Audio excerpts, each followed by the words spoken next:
ప్రేమలో ఓడిపోయిన ఒక అమ్మాయి ప్రేమ కథ.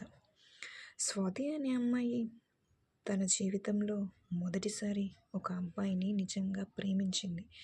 అతని మాటలు, అతని చిన్న చిన్న జాగ్రత్తలు ఆమెకు ప్రపంచమంతా తన దగ్గరే ఉన్నట్టు అనిపించేవి.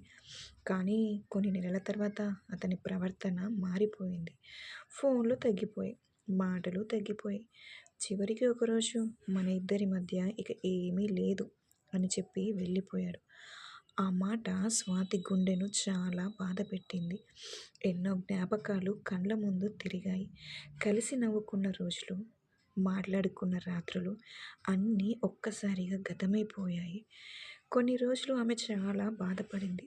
కానీ ఒకరోజు అద్దంలో తనను తాను చూసుకొని ఇలా అనుకుంది: నన్ను వదిలిపోయిన వ్యక్తి నా జీవితానికి ముగింపు కాదు, నా జీవితంలో ఒక అధ్యాయం మాత్రమే.